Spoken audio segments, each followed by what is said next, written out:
Yeah. What's good? What's good? This is your boy Tone DeShields II. You guys are tuned in to Chalk It Up Sports, where no matter if we win or if we lose, we just got to charge it to the game. We're here to talk about your Philadelphia 76ers. Again, I know a lot of you guys are very, very used to me covering your Philadelphia Eagles and the NFL, but we are trying to expand our horizons here at Chalk It Up Sports. We're trying to improve and increase our palette here. We're trying to serve so many masters here. You feel what I'm saying? We want to make sure we're covering all bases for you guys, right? So the goal here is to grow the platform, grow the channel, talk about more things other than just football.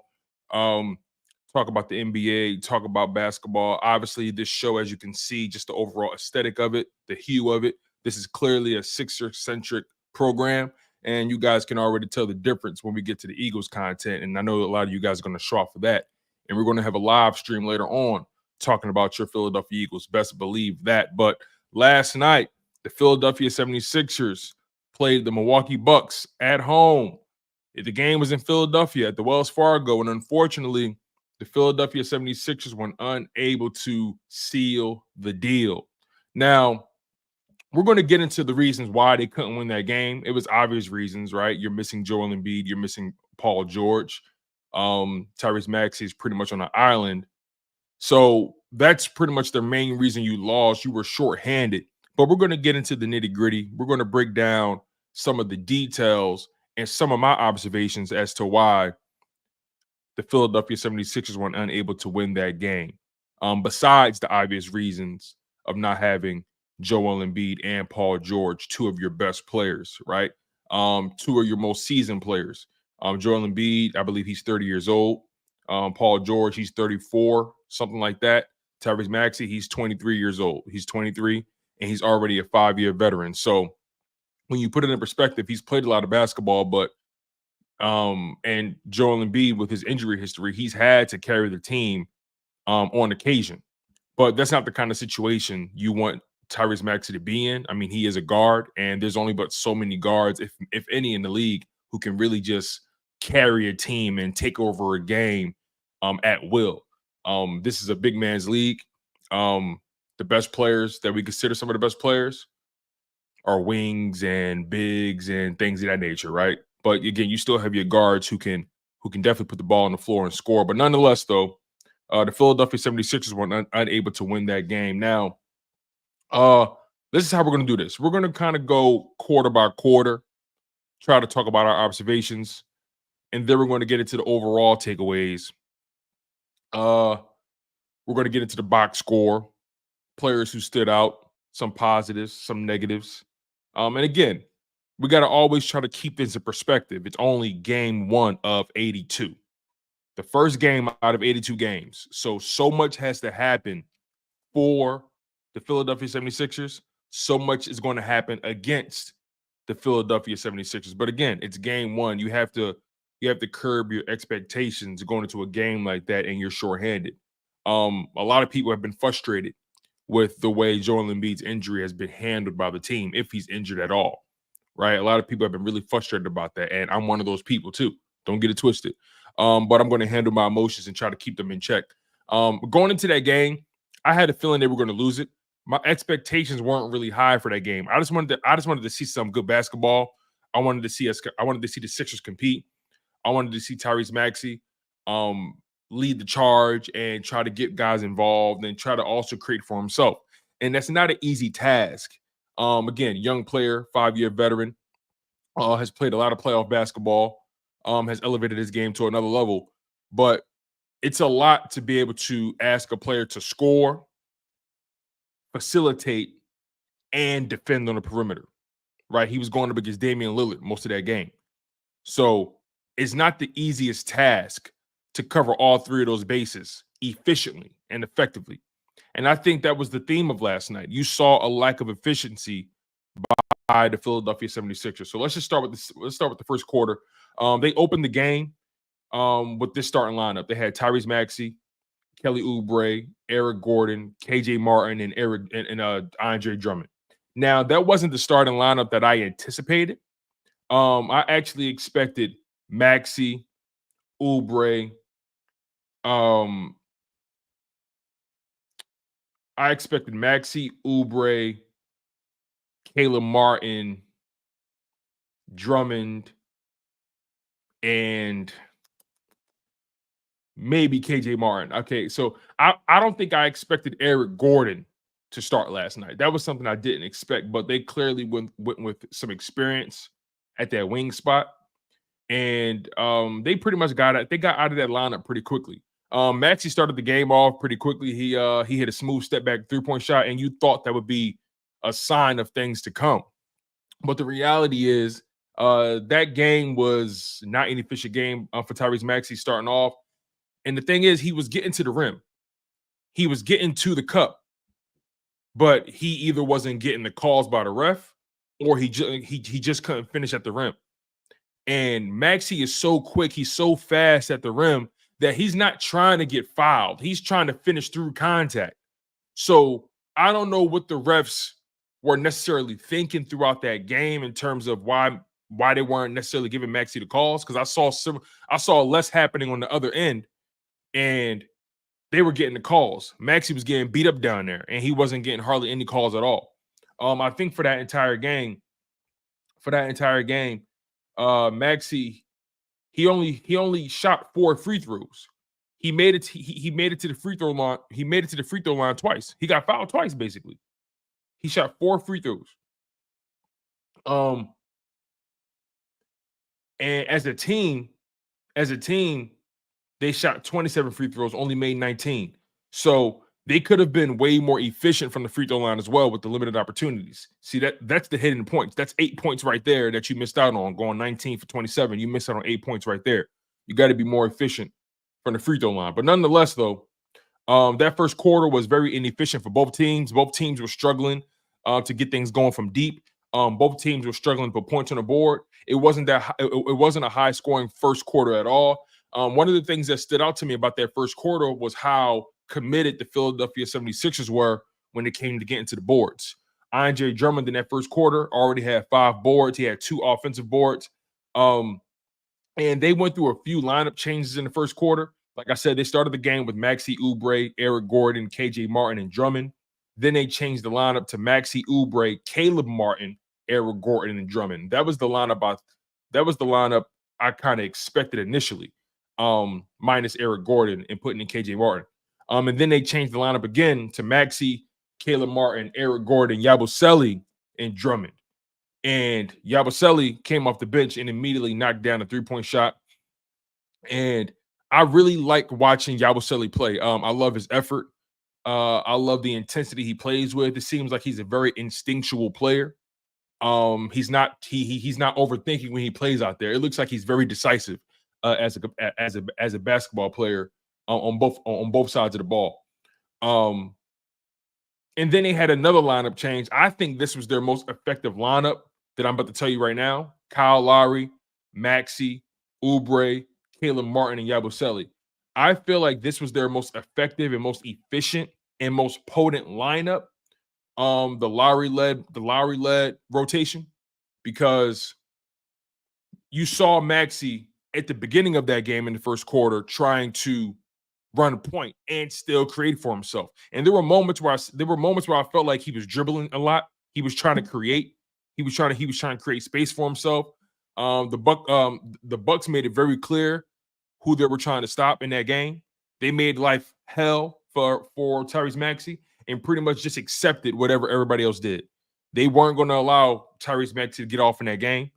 They were already shorthanded, so that makes the Sixers a significantly easier cover than if Joel Embiid is in the game or Paul George. So I wish Maxey would have had a much more efficient game, but again, there's only so much you can do when you're the only guy. But again, I want to go back to that lineup I was talking about in the first quarter. We saw it towards the end of the first quarter. The Kyle Lowry, Tyrese Maxey, Kelly Oubre, Caleb Martin, Yabusele lineup. That was my favorite lineup of the night. And I noticed this fairly early. With Andre Drummond on the floor, you're much better defensively, and you're a better rebounding team. When you take Andre Drummond off the floor and you replace him with Yabusele at the 5, you do sacrifice some size, but you do get more athletic. You get faster on offense. You can play quicker. You can run up and down the floor. And you're better offensively. I think it's a combination of having Yabusele and Lowry on the floor, right? Lowry is able to push point, facilitate. Yabusele is able to run up and down the court. You can get Yabusele some high pick and rolls. Yabusele is able to hang out in that dunker spot, clean up the glass if need be. But again, you do sacrifice size. Yabusele, he's an effort guy. He's undersized for the 5. He's even relatively undersized to play the 4. He's considered probably a undersized 4, but he plays bigger. He's an athletic guy. He jumps out the gym. So he's going to he's going to attack the boards no matter what. He's going to be aggressive. You're going to have to fight. He's going to fight for every board. But Nick Nurse decided to go with that small lineup. Yabusele was hustling for the ball. He was playing good interior defense. I felt like the Sixers did a good job overall making life difficult for Dame Lillard and Giannis in that first quarter. And again, they were playing good defense. They forced 3 turnovers in the first quarter, the Sixers, that is. I feel like the Sixers played good defense in that first quarter. I feel like both teams played good defense, honestly, and offense was hard to come by for both teams. And I feel like they were just trying to figure out where the offense was going to come from. Guys were trying. It was the first game of the season. Guys were trying to settle in. But overall, from that first quarter, the Sixers, they were very inefficient on offense. They were getting opportunities at the rim. They just weren't unable to finish. In that first quarter, Maxey took 10 shots out of his 31. He ended the game with 31 shots. He took 10 of his 31 shots in the first quarter. I didn't like that. I'm not mad at Maxey trying to get things going. I'm not mad at that. But I just wish he was more efficient in the process. But again, there's so much that goes into that. He went 2 for 10 in the first quarter, only putting up 5 points. Taking 10 shots in the first quarter is never a sign of good offense, if you ask me.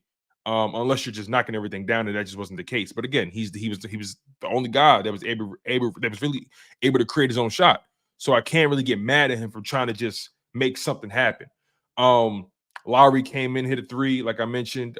He was effective. Yabusele had an effective first quarter, 5 points, 2 for 3 from the field, 2 boards, and assist. He did get in foul trouble throughout the game. He has to improve with that. He does have to be a more disciplined defender. But he is aggressive. He makes you feel him. And then Maxey ended the quarter with a buzzer-beating layup to end the quarter. So Maxey basically ended the quarter with 7 points, 3 for 11 from the field, 1 for 4 from the three-point line, 2 boards, 1 block. He was trying to make things happen. I'm not mad at it. I do give the Sixers credit for crashing the boards early in the game. They had 17 boards in the first quarter, 6 offensive boards in the first quarter. They just had to do a better job of finishing at the rim. But then that second quarter came along. And the Sixers started the second quarter with Lowry, Caleb Martin, Oubre, KJ Martin, and Yabusele. And you saw Oubre hustling. Oubre is aggressive. He's not going to stop shooting. He's not going to stop driving the basket. So I do appreciate Oubre for just trying to step up again, make something happen. But he was also inefficient as well. Despite his hustle, he kept attacking the rim. He did start. He did come in the second quarter. He made back-to-back buckets. You saw another lineup change: Maxey, Caleb Martin, Eric Gordon, KJ Martin, and Drummond. So they basically went back to that starting lineup minus Kelly Oubre, and they had Caleb Martin in instead. Maxey was starting to heat up. He had back-to-back buckets. He had a baseline mid-range shot, and he had a floater. And he was getting up a lot of shots. By then in the game, he's 5 for 16, 11 points in the game. We saw another lineup change: Tyrese Maxey, Kelly Oubre, Eric Gordon, KJ Martin, Andre Drummond, the starting lineup.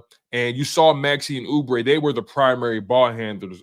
They were the primary ball handlers. But you saw this game starting to get away from the 76ers. You saw shots starting to fall for the Milwaukee Bucks, and some guys that stood out to me in that second quarter for the Bucks, and as to why they were able to get away from the Sixers, as to why that game was starting to get away from the Sixers, is that they were starting to get more help from their rotation guys, right? Again, Giannis in that game, that Giannis was still trying to catch his flow, catch his rhythm. Even Dame was still trying to catch his rhythm throughout that first quarter. Once the second quarter came along, you saw guys like Taurean Prince starting to make his shots from deep. Taurean Prince made two crucial 3-pointers back to back, if I'm not mistaken, from both sides of the corner, on both sides of the court. He even made a layup as well. And then Pat Connaughton, right? Whenever Giannis would drive, whenever Giannis couldn't get something going, he would be able to kick it to Taurean Prince or kick it to Pat Connaughton, right? Damian Lillard, same thing. They were able to kick it out, and Taurean Prince and Pat Connaughton came in big in the second quarter, making big 3-point shots, and even Pat was able to get to the rim, cleaning up the boards. And then Dame got in on the action as well. Again, he didn't start the game off the best. He only had one bucket. In the first quarter. He missed 4 shots in the first quarter, but then you get to that second quarter with Damian Lillard, and he makes 3 baskets, 2 threes, a layup, and he missed 3 baskets as well. He missed 1 3, missed 2 layups, but again, he's more efficient. He's 3 for 6 in the second quarter. He's starting to settle in, right? And like I said, you're getting more from guys like Taurean Prince and Pat Connaughton. So you got to give Taurean Prince credit. Taurean Prince in that first quarter was a non-factor. He came into the second quarter, immediately got buckets up. Pat Connaughton in that first quarter missed his first 3-point shot, a non-factor. That second quarter, he comes in, immediate impact for Pat Connaughton. So got to get credit where credit is due when it comes to their rotational guys. Those guys were the story of the second quarter, and they were making shots from deep. Shots were starting to fall for the Bucks. The Sixers, not so much. They had a hard time getting shots up in that second quarter. They were very inefficient from deep.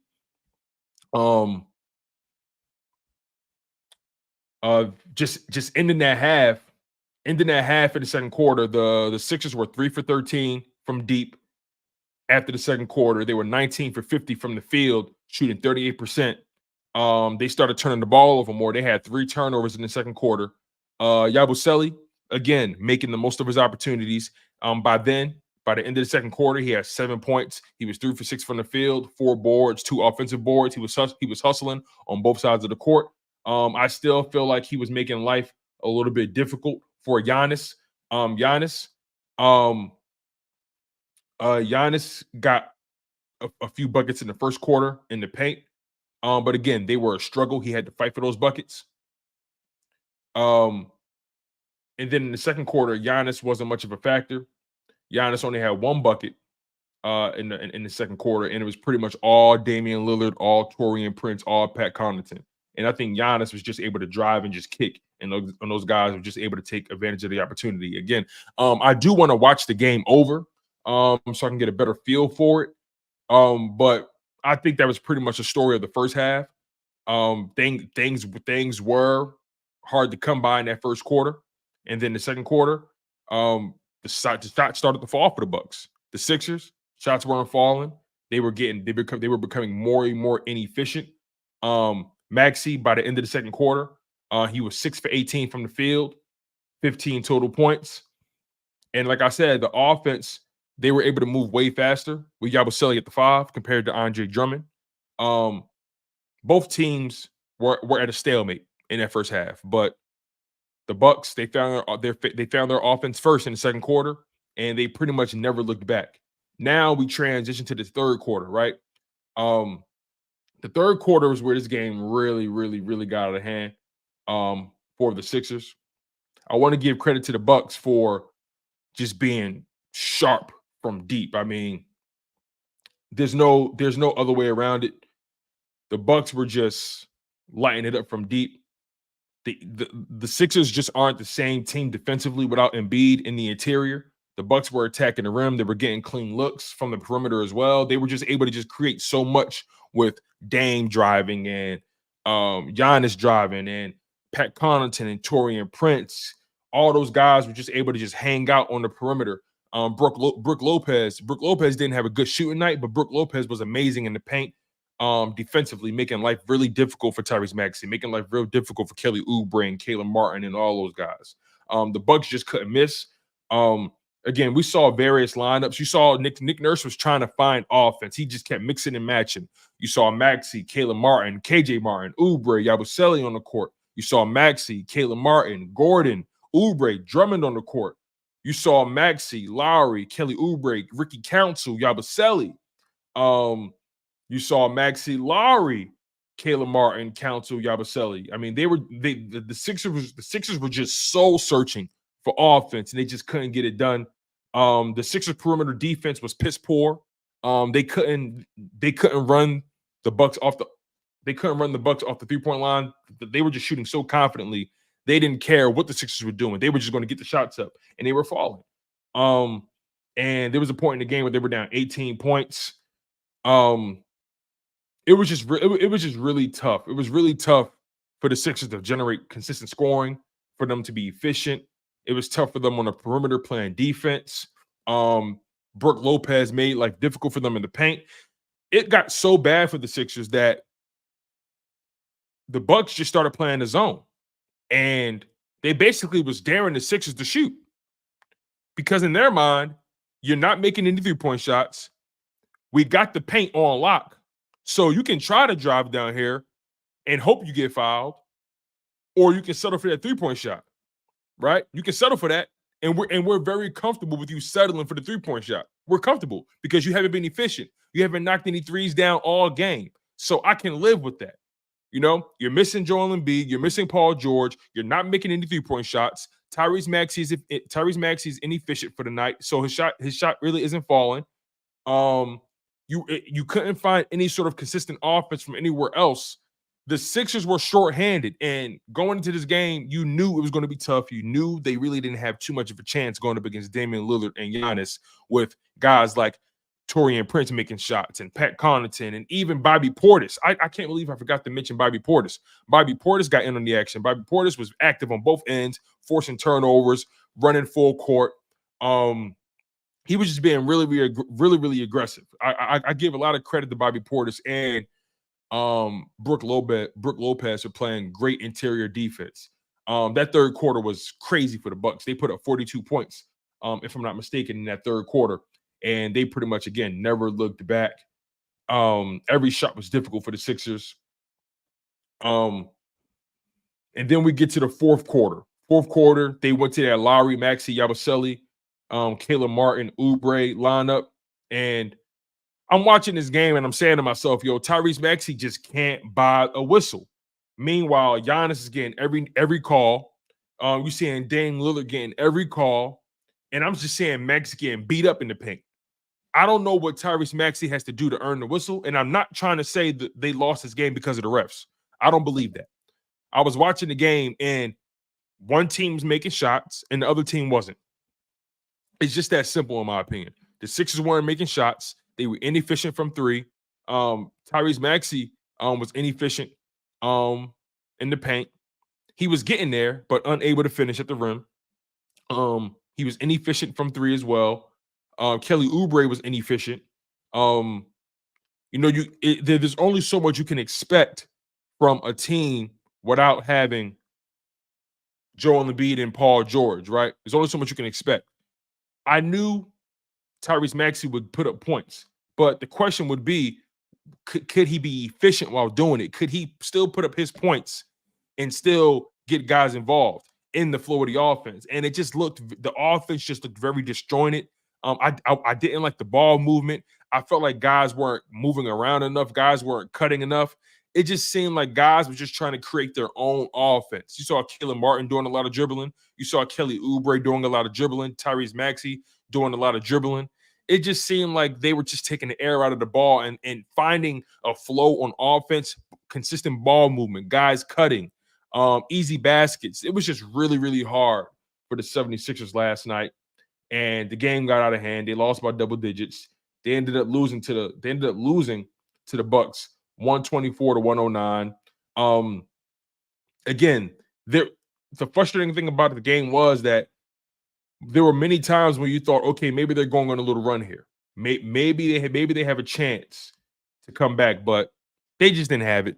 They didn't have it. They were too inefficient, and shots were just falling left and right for the Bucks. And you got to give credit where credit is due. Damian Lillard had a phenomenal night. Damian Lillard, he went 9 for 19 from the field, 6 for 12 from three, 30 points. Giannis went 8 for 11 from the field, 9 for 16 from the free throw line, 25 points. I mean, Giannis got to the fruit. 9 of Giannis's points came from the free throw line. Like, and again, they were efficient. You know, Giannis took 11 shots. Brook Lopez took 11 shots. Damian Lillard took 19 shots. Taurean Prince took 7 shots, but he made 6 of them. Taurean Prince was 4 for 5 from 3. Gary Trent was 2 for 5 from 3. Pat Connaughton, he was 1 for 5 from 3, but he was 4 for 9 from the field. Had 9 points. Taurean Prince gave you 16 points. Brook Lopez, even though he was inefficient on the night, gave you 10 points. Gary Trent, 11 points. You know, Damian Lillard, after that first quarter, it just seemed like life was easy for him. He had 9 boards, 6 assists. You know what I'm saying? Giannis had 14 boards, 7 assists. That was the story of the game. Giannis and Damian Lillard were driving to the cup, and they were able to kick it out, and their team was making shots. It's just that simple. On the game, the Bucks went 16 for 37 from the 3. They were 43% for 43% for the 3-point line. That's a great number. They were 53.8% from the field. That's a great number. The Sixers, on the other hand, 41.8% from the field, 25.8% from 3. That's the game right there. That's the game. Inefficiency, inability to make the 3-point shot, inability to play sound perimeter defense, and you're missing Joel Embiid and Paul George. There's only so much you can expect. Make sure you guys smash that like button as well. I completely understand that a lot of people that support the show, a lot of people that support the channel are very used to the Eagles content, right? There's been a stark difference in viewership, right? And again, I understand that we're trying to cultivate a larger audience. We're trying to build the platform. So we're trying to build this community organically, right? A lot of you guys are here for the Eagles talk, right? We're going to be back later on at 4 p.m. Eastern time, 3 p.m. Central time to talk your Philadelphia Eagles. Best believe that. So make sure you guys smash that like button. Make sure you guys continue to support the channel. But again, we're trying to grow our base here. We're trying to expand our horizons, and we're trying to expand the portfolio.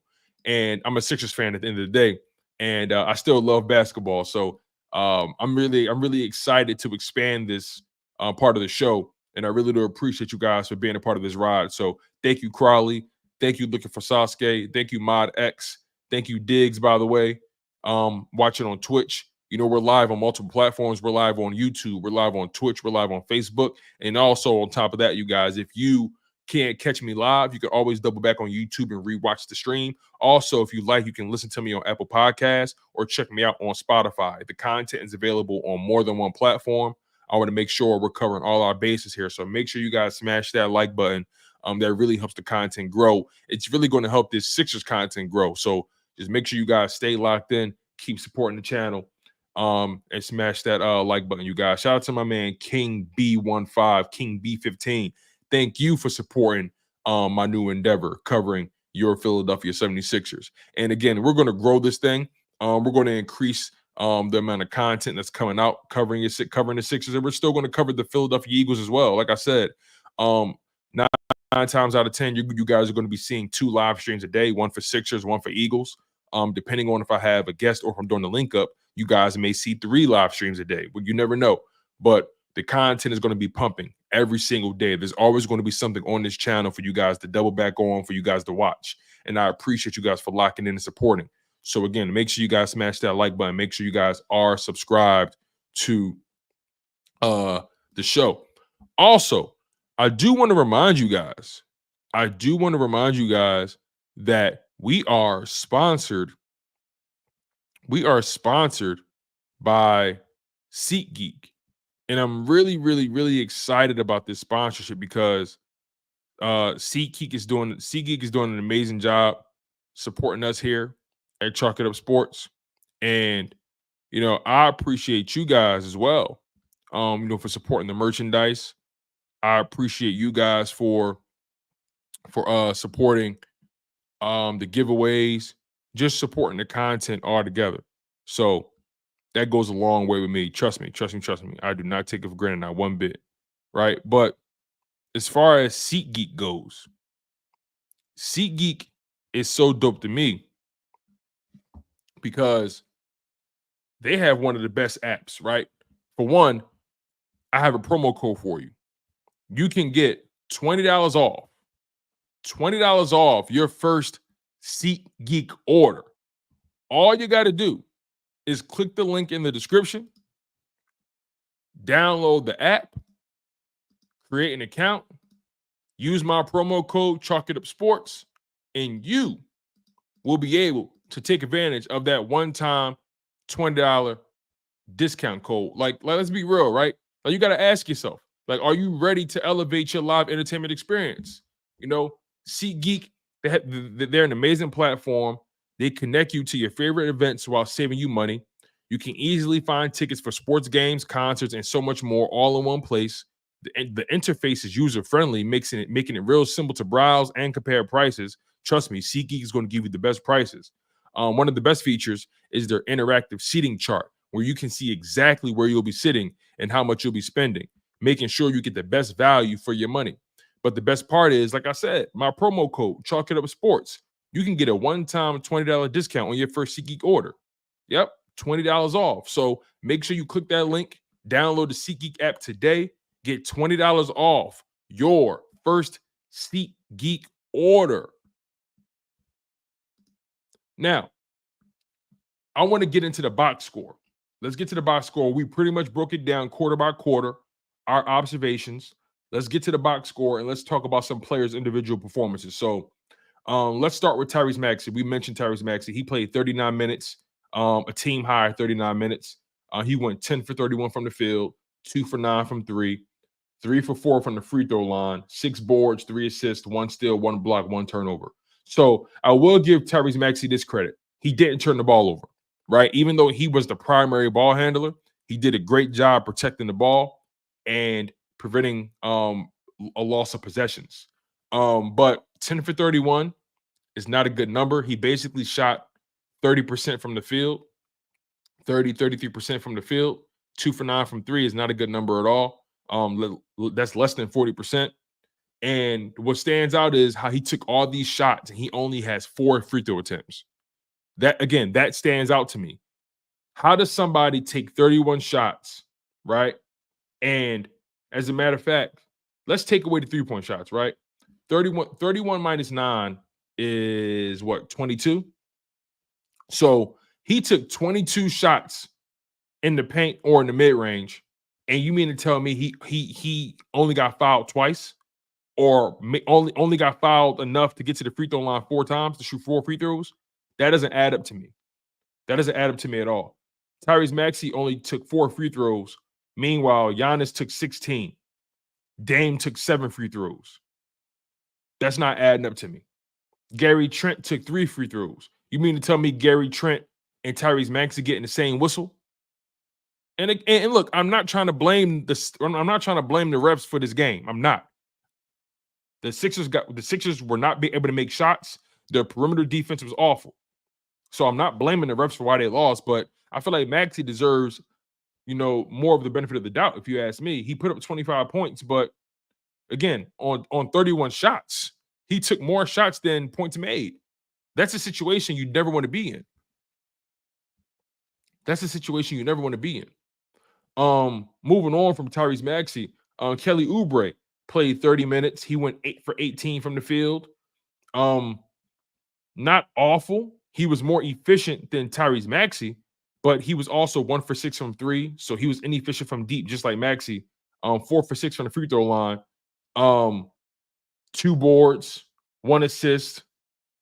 You know what I'm saying? I mean, between Maxey and Oubre, who were the primary ball handlers in that game outside of Kyle Lowry, Maxey and Oubre were unable to get guys involved. And I don't expect Kelly Oubre to have a lot of assists. He's an attacker, right? Kelly Oubre is a streaky guy, right? He's a spark plug. He's going to come off the bench. He's going to come into the lineup, bring energy. He's going to play hard. He's going to play fast. He's going to attack. But he's not the most efficient basketball player. So you don't really expect him to really be an assist guy. But Maxey, I mean, only 3 assists on the night, taking 31 shots. I would like those shots. I would like those shots to go down, and I would like the assists to go up, even if guys are missing. I want you to keep feeding guys. I just felt like Maxey just came out and he knew he made up his mind that he was going to take 30 shots tonight. He made up his mind. But again, right, I'm not mad at him for being aggressive. I don't want to take that away from him. I'm not mad at it. I just wish the shots would have fell. If he would have been 14 for 31 from the field or 15 for 31 from the field, that's a totally different conversation. So again, it's just about efficiency and finishing from the rim. He was getting some looks, but he just couldn't finish. And got to give credit to the Bucks for playing good defense. Eric Gordon, 1 for 6 from the field, 2 points, a non-factor, man, just a non-factor. KJ Martin, 1 for 3 from the field, played 15 minutes, only 3 points. Again, another non-factor. He was active on the boards, five total boards, 2 offensive. Andre Drummond, 25 minutes played, 4 for 8 from the field, 10 points. He got a lot of putbacks. 13 boards, 13 boards, 5 offensive. I thought he was going to have a bigger rebounding night. I think in that first quarter, Drummond, so far, he already had like 5 boards, 2 offensive in the first quarter. So I thought he was going to have a bigger rebounding night, but that just wasn't the case. So yeah, you didn't really get much out of your starting lineup out of Maxey and Kelly Oubre, and even they were inefficient. So that hurt them in and of itself. And then Yabusele came in, played 26 minutes. I like the minutes Yabusele gave you. 4 for 8 from the field, 1 for 4 from 3. Inefficient, but he only took 4 of them. Not bad. 3 steals, 3 assists, 4 boards, 2 offensive boards, 3 turnovers, and he fouled out in the game. 10 points. So Yabusele gave you 10 points. He shot 50% from the field, but he has to get he has to stay out of foul trouble. He has to protect the ball. He turned the ball over 3 times. I do like his defense though. He's aggressive in the interior. You're going to have to fight for everything when you're playing against Yabusele. 3 steals. He had 3 assists and 4 boards, so he was moving the ball around. But again, I overall liked what I saw from Yabusele. Caleb Martin played 37 minutes, 5 for 10 from the field, 0 for 1 from the 3-point line, 12 points. I would like Caleb Martin to take more shots from 3. Only taking 1 shot is not enough for me. They brought you there because you can stretch the floor, along with put the ball on the floor as well. But he went 5 for 10 from the field, no 3-pointers, 9 rebounds, 3 assists, 1 block. So he was attacking the boards. He was aggressive. The Sixers overall, they out-rebounded the Bucks, but they couldn't take advantage. And a lot of their points came from second chance points, especially in the first half. They just weren't efficient. One person's performance that I really enjoyed, Kyle Lowry. Kyle Lowry came in and was very effective, if you ask me. He put up 13 points in 24 minutes, 4 for 7 from the field, 3 for 5 from the 3-point line, 2 for 4 from the free throw line, 4 rebounds, 6 assists. I think that's what you have to do. At least until Joel Embiid comes back, I think Kyle Lowry has to start. The offense was more efficient. Tyrese Maxey was able to play off ball. He didn't have to worry about getting guys involved. He was able to focus on scoring. When Tyrese Maxey is running point, not saying he can't, but Tyrese Maxey, he's a natural scorer. He wants to score. He wants to attack. But he also has to keep his eye, keep his peripherals open, keep his head in the swivel, and be prepared to pass. But for the most part, when Maxey drives, he's so committed. So he's not really looking to pass. But Kyle Lowry, 6 assists in 24 minutes compared to Tyrese Maxey's 3 assists in 39 minutes. Their best offensive lineup, if you ask me, their best offensive lineup was when Maxey was able to play the 2. Kyle Lowry was able to come off the bench and play the 1. Yabusele was playing the 5. And you had Caleb Martin and Kelly Oubre in there as well.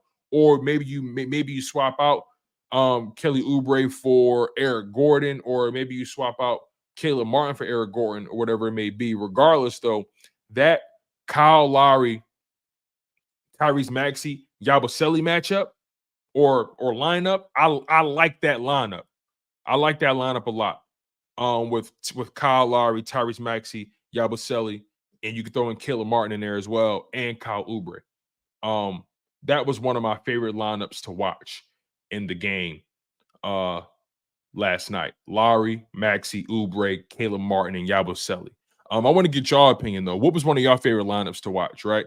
Who do you feel like stood out to you? I want to pick your brain a little bit. So make sure you guys comment below, especially if you're watching this after the fact. Make sure you guys comment. Make sure you guys smash that like button. Make sure all you Sixers fans subscribe, right? Again, we're trying to grow this.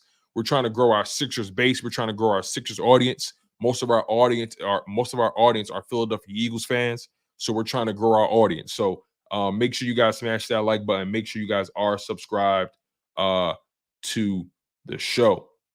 So yeah, it got to a point in the game where Sixers just put their starters out. The game was pretty much over by then. But guys, I want to give credit to. I want to give credit to Maxey. Again, 25 points. Very inefficient, but 25 points. He was aggressive. He was attacking. He understood the assignment. I'll live with it, but I would love for him to be more efficient. I would love for him to finish better at the rim. Kelly Oubre, 21 points, 8 for 18. Not the worst.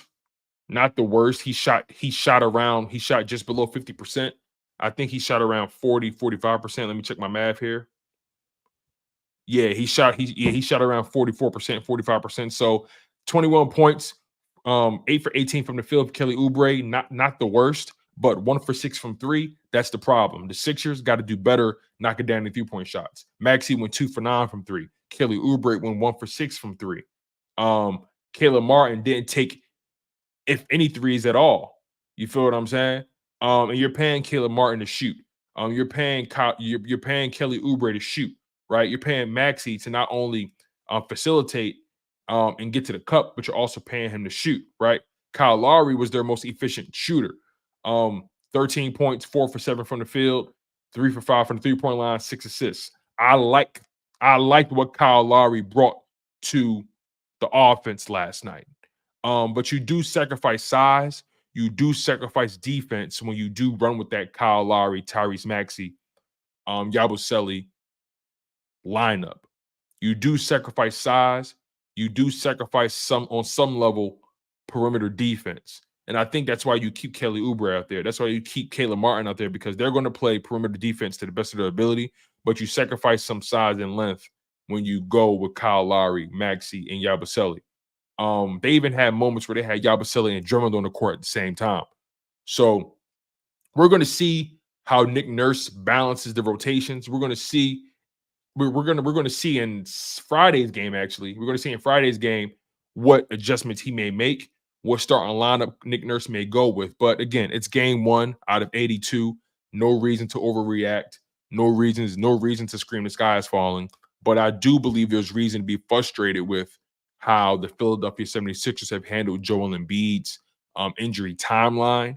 All they keep saying is that he's ramping up, he's doing this, he's doing that. The Paul George injury is very clear cut. We know what happened. We saw it happen. We know Paul George is probably going to be back next week sometime. They just want to be precautious, and I totally understand that. But Embiid, on the other hand, we didn't see him get hurt. We saw him playing in the Olympics, right? He won a gold medal. He had a strong gold medal match, right? We didn't hear about him getting hurt in the off season. So now he missed the first game, and he's doing basketball activities, but he's not doing 5-on-5. And do they want to make sure he's in shape? I don't know. But if the best way to get in basketball shape is to play basketball, the best way to get in shape to do anything is to do that task. So I don't know what the deal is with the Joel Embiid injury thing.